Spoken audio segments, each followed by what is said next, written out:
अद्भुत है भाई, ऋषियों का प्रसाद अद्भुत है। इसलिए सतगुर की प्रसादी मुकम्मल आजादी। ऐसे है भगवान सुखदेव। और वो आप्त काम है, वो तो आत्मा राम है। पीछे पीछे बुढ़ा पिता, पुत्र पुत्र पुत्र पुत्र। हुआ क्या कि एक जलाशय में स्त्रियां स्नान कर रही थीं। भगवान सुखदेव को देख के वो शर्माई नहीं और व्यास जी को देख के लज्जित हो गई और जलाशय से निकल के झुरमुटों में छुप गई, वस्त्र पहनने लगी। व्यास जी ने कहा, देवियों, मेरा 16 साल का लड़का, षोडश वर्षीय जैसा तरुण सुंदर, दिशाओं को भी, कामदेव को भी लज्जित कर दे। मनमथ, कामदेव का एक नाम है मनमथ, जो मन को भी मथ देता है, वो कामदेव जैसा मेरा पुत्र इधर से निकल गया। तुम्हें शर्म नहीं आई? तुम नंगी नहाती रही, निर्वस्त्रा, और मैं बुढ़ा जर्जर, आंखों से ढंग से दिखता भी नहीं, और वयोवृद्ध, तुम मुझे देख के शर्मा गई। तो वो स्त्रियां बोली, आपके पुत्र को तो ये भी नहीं पता कि जलाशय में स्त्रियां की भैंसें नहा रही हैं। उन्हें तो इस बात का भी बोध नहीं है कि कोई स्त्री है या पुरुष है, वो आत्मा राम है। पर व्यास जी, आप भले ही बुजुर्ग हो, बूढ़े हो, वार्धक्य आपकी काया में छा गया, लेकिन फिर भी आपने देखा, आपने सब देख लिया ना कि हम निर्वस्त्रा नहा रही हैं। आपके पुत्र से नहीं शर्माई, आपसे शर्मा गई।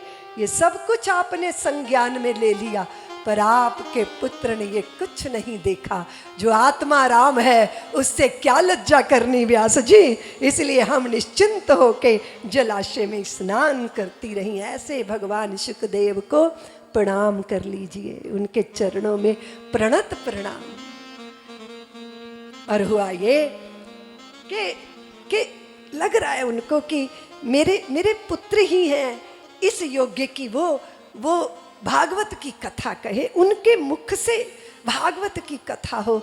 तो पराशर के पुत्र व्यास जी ने अपने शिष्यों को कहा कि तुम लोग जहाँ जहाँ सुखदेव जी बैठे हों, वहाँ जा जा के भगवान भागवत, श्रीमद् भागवत पुराण की कथा के श्लोकों को गुनगुनाओ।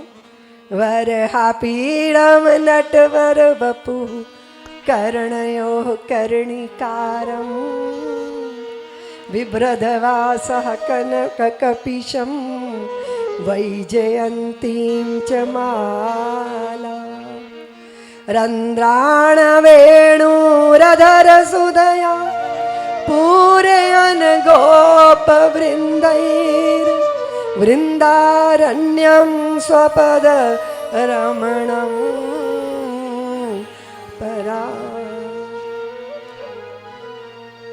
अद्भुत है, ऐसा सुंदर है, वो ऐसे हैं।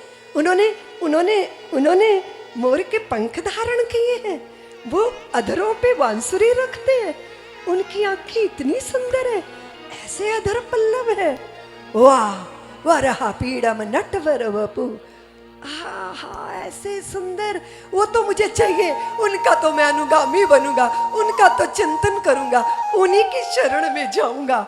और ये सोच के व्यास जी के पुत्र व्यास जी के शिष्यों के पीछे दौड़े, लेकिन फिर सोचा, हे राम, सुंदर तो है, पर जरूरी नहीं है कि उनका स्वभाव अच्छा हो।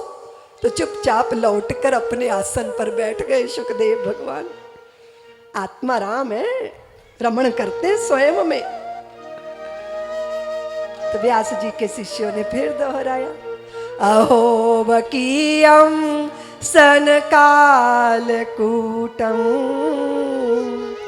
जिघांसयापाय यदप्यसाद लेभे गतिं धात्र्युचितां ततोऽन्यं कं वा दयालुं शरणं ब्रजेम।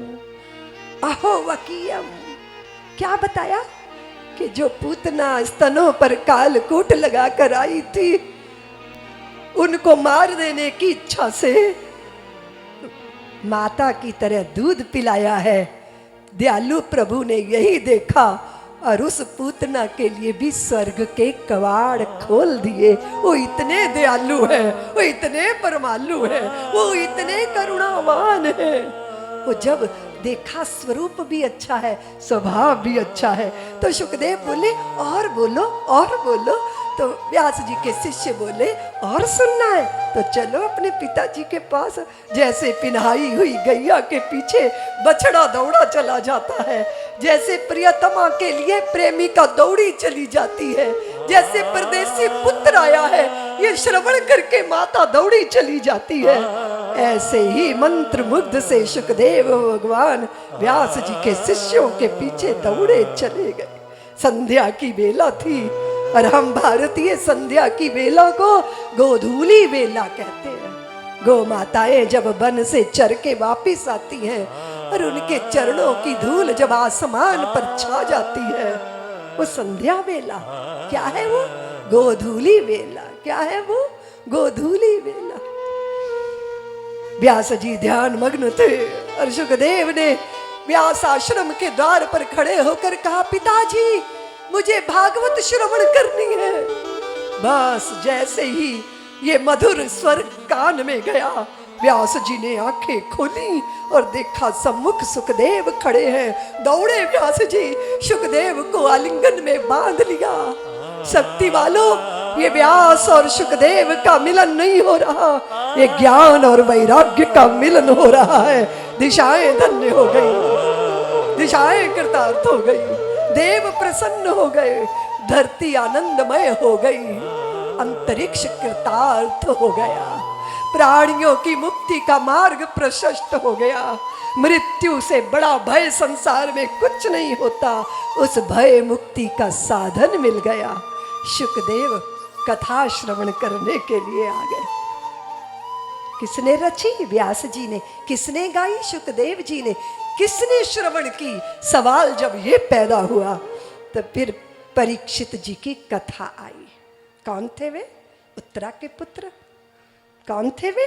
गर्भ में अश्वत्थामा ने जिनको मारने का प्रयत्न किया था। स्मरण रखना शक्ति की देवी और बंधुओं, श्रीमद् भागवत महापुराण के बीज का अंकुर वहां से प्रस्फुटित होता है जहां महाभारत के मृत्यु पर्व का अंत होता है। महाभारत जानती हो ना? महाभारत, भारतीयों को ये भ्रम है कि महाभारत घर में पढ़ेंगे तो घर में लड़ाई हो जाएगी। इससे बड़ी मूर्खता कोई समाज कर सकता है? सोचकर ही दुख होता है। अगर भारतीयों तुमने महाभारत का अध्ययन अध्यापन किया होता तो आज आप में तेजस्विता होती, आप में तेज होता, आप पाखंड आडंबरों से मुक्त होकर एक तेजस्वी जीवन जीते, आपको धर्म का ज्ञान होता। महाभारत पढ़ने से महाभारत नहीं होता, लालसाओं में जीने से महाभारत घटित हो जाता है। महाभारत को पढ़ोगे तो वो पंचम वेद प्रज्ञा में समा जाएगा, जीवन के सूत्र मिल जाएंगे, जीवन कृतार्थ हो जाएगा। अभी तो हम भगवान की कथा जब करते करते कीर्तन कर रहे थे तो मुझे कीर्तन की महिमा समझ में आई, तो फिर लगा चित्त शांत हो गया। मन बड़ा व्याकुल है, बड़ा शांत चाहिए मन। ये किसने देखा? किसको अनुभव हुआ? भीमसेन जी को। किसको? बोलो ना, तुम बोलोगे तो पता तो चलेगा कि सुन रहे हो कि ऊँघ रहे हो। वन वे ट्रैफिक ही तो थोड़ी चलेगा, कुछ तुम भी बोलो। हाँ, भीमसेन। बड़ा विचित्र दृश्य देख लिया। दृश्य क्या देख लिया कि वो निकले जा रहे थे, उनकी गवाक्ष, गवाक्ष जानती हो? खिड़की, विंडो में से उनकी नजर पड़ गई कि द्रौपदी तो बैठी है शैया पर और धर्मराज युधिष्ठिर बैठे भूमि पर और द्रौपदी के पैर पकड़े हुए हैं। अब भीमसेन जैसे मल्ल को, पहलवान को अंदर हलचल मच गई कि ये द्रौपदी कैसी? बड़ी माननी है, बड़ी अभिमाननी है, बड़ी अहंकारी है। मेरे धर्मराज, मेरा भाई, इतना सज्जन मेरा भाई, वो जमीन पर, भूमि पर चरण पकड़े और और ये बैठी हैं ठाठ से शैया पर। भीमसेन के अंदर हलचल मच गई। पहले तो पति पत्नी जब अपने कक्ष में हो तो देखने की आवश्यकता ही नहीं, और जब पति पत्नी अपने कक्ष में हो तो कुछ प्रणय, कुछ रोष होता है, कुछ कोप होता है। कभी पत्नी भूमि पे बैठ के पति के चरण पकड़ के मनाती है, और कभी पति भूमि पे बैठ के पत्नी का चरण पकड़ के कहते हैं तो तुझे कुछ भ्रम हो गया, तू समझती नहीं है, तू समझ जरा मैं तुझे कितना प्यार करता हूँ। ये अगर प्रणय में ये रोष ना हो, अगर थोड़ी सी लड़ाई झगड़ा ना हो, और कोई छोटा बड़ा नहीं होता, पति पत्नी में कोई छोटा बड़ा नहीं होता। प्रेम में अगर आप बहुत बड़े हैं तो आप आदर तो पा सकते हो, पर प्रेम नहीं पा सकते। और अगर प्रेम का भाजन बनना है तो फिर बड़े नहीं होना होगा, नहीं तो दही बड़े रह जाओगे, प्रेम नहीं मिलने वाला। इसलिए प्रेम के लिए तो आपको उस धरातल पर खड़ा होना ना। क्यों देवियों, बोलो ना। अब भाई होगे तुम संस्था के अध्यक्ष, होगे तुम बड़ी किसी पार्टी के प्रेसिडेंट, पर घर में आओ ना तो अध्यक्षी बाहर छोड़कर आओ, तभी पुत्रों का प्यार मिलेगा और तभी पत्नी का प्रेम मिलेगा। बड़प्पन के साथ बात बनने वाली। सब्सक्राइब करें साध्वी ऋतंभरा जी के YouTube चैनल को, और हमारी वीडियोस को सबसे पहले देखने के लिए बेल आइकन को दबाना न भूलें।